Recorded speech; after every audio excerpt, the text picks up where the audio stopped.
Hey guys, I'm finally back on YouTube. काफी समय से हम लोग सोच रहे थे कि वापस से हम अपनी YouTube फैमिली के साथ कनेक्ट होते हैं, उनके लिए एक नया वीडियो लेकर आते हैं। सो आज से हमने डिसाइड किया है कि हर हफ्ते वापस से हम आपके लिए एक नया वीडियो लेकर आने वाले हैं public speaking, communication, social skills और सोशल मीडिया के ऊपर। तो मेक श्योर अगर आप पहली बार हमारे चैनल के ऊपर आए हैं, make sure to hit the subscribe button, जिससे आप कोई भी अमेजिंग वीडियो को मिस ना करें। आज का टॉपिक है कि ऐसी कौन सी 5 गलतियां हैं जो आपको अवॉइड करनी चाहिए अगर आप एक अमेजिंग स्पीकर बनना चाहते हैं। Let's go. चल चल चल चल चल, गाड़ी स्टार्ट कर। सबसे पहली और सबसे बड़ी गलती वो है दूसरे सक्सेसफुल स्पीकर्स को कॉपी करना। जब मैं पहली बार स्टेज पर गया था, या मैं कहूं जब मैं लोगों के सामने गया था, मैंने संदीप माहेश्वरी जी का या विवेक बिंद्रा जी का वीडियो देख लिया था, और वो वीडियो देखने के बाद मैं भी चिल्लाकर एनर्जी के साथ गया स्टेज के ऊपर। आसान है। और यू वोंट बिलीव, जैसे ही मैं वहां पर गया, सब लोग मुझे ऐसे देख रहे हैं जैसे मैं एलियन हूं। और तब मैंने, वो कहता है ना, जब आप एक्सपीरियंस से कोई बात सीखते हैं ना, कि बादाम खाने से उतनी अकल नहीं आती जितनी धोखा खाने से आती है। ये बड़ी अच्छी बात कही आप। बस मेरे साथ भी वही हुआ था। जब मैं वो लोगों के सामने था और कोई रिस्पांस नहीं आया, मुझे लगा यार बिंद्रा जी को तो और महेश्वरी जी को इतना अच्छा रिस्पांस मिलता है, मुझे भी मिलना चाहिए, लेकिन मुझे कोई रिस्पांस नहीं मिला, बिकॉज मैं उनकी स्टाइल को कॉपी कर रहा था। और जब आप किसी को कॉपी करते हैं, बिलीव मी, जब आप किसी को ब्लाइंडली कॉपी करते हैं, आप एक बहुत ही बुरे स्पीकर बन जाते हैं। तो सबसे पहली चीज जो आपको करनी है, डोंट कॉपी अदर स्पीकर्स। अगर आप कॉपी भी करना चाहे ना, उसको अपने तरीके से करिए। आपने सुना होगा स्कूल में कि नकल में भी अकल होनी चाहिए। So don't copy, blindly copy मत करो। देखो कि आपकी पर्सनालिटी कैसी है, क्या आप लाउड है, क्या आप शांत हैं, क्या आप इंट्रोवर्ट हैं, क्या आप एक्सट्रोवर्ट हैं। आपकी जो पर्सनालिटी है, बस वही पर्सनालिटी को आपको कैमरा के सामने लेकर आनी है। Number 2, not preparing your content. Imagine कीजिए कि आप कोई रूम में है और जहां पर एक स्पीकर जो है वो कुछ बोलने के लिए आते हैं। जैसे वो बोलने के लिए आते हैं, वो आखिर कहते हैं कि आज तो मैंने ये स्पीच के लिए कुछ प्रिपेयर ही नहीं किया है। व्हाट डू यू थिंक, आपको एज ए ऑडियंस कैसा फील होगा? पैसा बर्बाद। यू विल फील कि यार ये तो हमारा टाइम वेस्ट कर रहा है।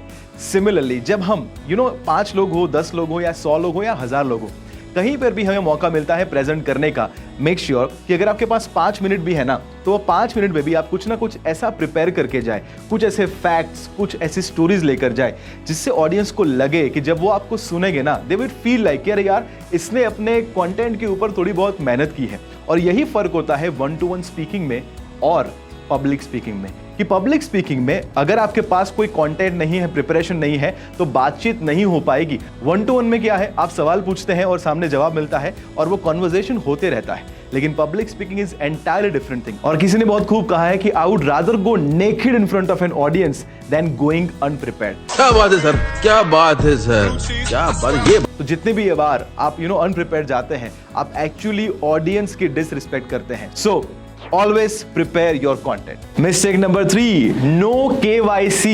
KYC का मतलब है know your customer. Similarly, जब आप कहीं पर भी बोलने के लिए जाते हैं, वो स्कूल हो, कॉलेज हो, ऑफिस हो, या अपने मोहल्ले में हो, कहीं पर भी आप बोलने जाते हैं, सबसे इंपॉर्टेंट चीज ये है, आप अपना कंटेंट प्रिपेयर करें। उससे भी पहले आपको पता होना चाहिए कि आपकी ऑडियंस कौन है। अगर आपके सामने यंग लोग हैं तो आप उस तरीके से बात करेंगे। अगर आपके सामने कोई सीनियर सिटीजन है तो आप इस तरीके से बात करेंगे। अगर आपके सामने नहीं पता कि ऑडियंस क्या है, तो कैसा होगा बताएं? आप एक बहुत अच्छा जोक मारेंगे, लेकिन आपने वो गलत ऑडियंस को जोक सुना दिया। So for example, let's say मुझे कोई वेब सीरीज का जोक मारना है जो भी ट्रेंडिंग में है, फॉर एग्जांपल, समझ रहे हो आप? तो मैं वो सीनियर सिटीजन के ऊपर नहीं मार सकता हूं। मुझे कुछ ऐसे जोक्स मारने हैं जो उनके साथ रिलेट होते हैं। एंड ऑलवेज रिमेंबर, आपका कंटेंट ऐसा होना चाहिए जिससे ऑडियंस को लगे कि हाँ यार ये मुझसे बात कर रहा है। तो अगर आपको नहीं पता है ऑडियंस क्या है, then you are shooting in the air. आपको नहीं पता है आप किससे बात कर रहे हैं। जिसको जितना ज्यादा अपनी ऑडियंस के बारे में पता होता है ना, वो ऑनलाइन भी हो, वो ऑफलाइन भी हो, जितना उनको ज्यादा पता होता है, उतना ही वो बेहतर स्पीकर बन पाते हैं। बिकॉज ऑडियंस को ऐसा फील होता है कि यार ये मुझसे बात कर रहा है, ही और she is talking to me. So always know your customer, know your audience कि आप किसके साथ बात कर रहे हैं। Mistake number 4, reading from the notes. आपने कितनी बार देखा है स्कूल, कॉलेज में या कहीं पर भी लोग नोट्स में से पढ़ते हैं, चिट में से पढ़ते हैं, और उससे भी ज्यादा वो लोग पोडियम के पीछे खड़े रहते हैं व्हाट डू यू थिंक जब कोई स्पीकर नोट्स में से पढ़ता है, what do you think, what it communicates to the audience? वो बता रहा है कि वो अपने कंटेंट के ऊपर उसको कॉन्फिडेंस नहीं है। सो आज से मुझे नहीं याद कि जब से मैंने अपने पब्लिक स्पीकिंग की शुरुआत की है कभी भी मैंने नोट्स का इस्तेमाल किया हो या चिट्स का इस्तेमाल किया हो या पोडियम का इस्तेमाल किया हो। उसका सबसे बड़ा कारण ये है कि जब आप नोट्स में से पढ़ते हैं ना, the biggest mistake that you are making is कि आप ऑडियंस के साथ आई कांटेक्ट ही नहीं कर रहे हैं और ऑडियंस को लगेगा कि यार इसको तो रटा हुआ जो है वो बोलने की इच्छा है, मैं इसको क्यों सुनूं। सो ऑलवेज रिमेंबर, प्रिपेयर करके जाइए, वो अच्छी बात है, लेकिन उसके बाद जब आप स्टेज के ऊपर है ना, जब आप लोगों के सामने हैं, just enjoy, just be present. और वो मैं कहता हूं एक ट्रैवलिंग की तरह है कि अगर आप सब कुछ प्लान करके जाते हैं ट्रैवलिंग में तो यू कांट एंजॉय, बिकॉज आपने सब कुछ प्लान किया हुआ है। बट आपको एंजॉय तभी होता है जब आपने कुछ प्लान किया है और उसके साथ साथ जब आप उस जगह पर जाते हैं तो उस जगह पर कुछ स्पॉन्टेनियस भी आप करते हैं जो शायद आपने प्लान नहीं किया था।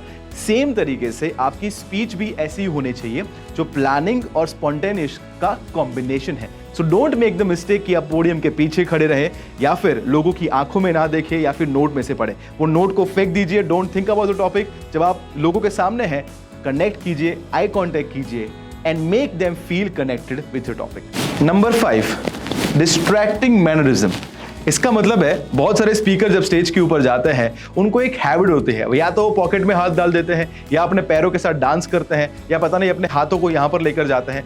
You know when I do this, what do you think, क्या हो रहा है? आपका सारा ध्यान यहाँ पर जा रहा है और मेरी बातों पर आपका ध्यान बिल्कुल भी नहीं है। सो जब भी आप लोगों के सामने रहते हैं, मेक श्योर हमारी कुछ ना कुछ हैबिट होती है जो जब हम स्टेज पर जाते हैं, लोगों के सामने होता है ना, वो हमारी एंग्जाइटी में से आदत निकलती है। हम फिजेटिंग करते हैं, अपने पैरों को थोड़ा हिलाते हैं, हाथों को हिलाते हैं। मेक श्योर कि जब आप लोगों के सामने हैं अवेयर हो जाइए और अपने मोमेंट्स को हो सके उतना स्लो कर दीजिए। पॉइज जिसे कहा जाता है वो होना चाहिए। जितना आप डिस्ट्रैक्टिंग मैनरिज्म करेंगे उतना लोग डिस्ट्रैक्ट होने वाले हैं और आपकी बातों के ऊपर फोकस नहीं करते हैं। सो ये 5 गलतियां मैंने आपके साथ शेयर की है जो आपको अवॉइड करनी चाहिए। मुझे जरूर कमेंट में बताइएगा कि कौन सी ऐसी गलती थी जो आप कर रहे थे।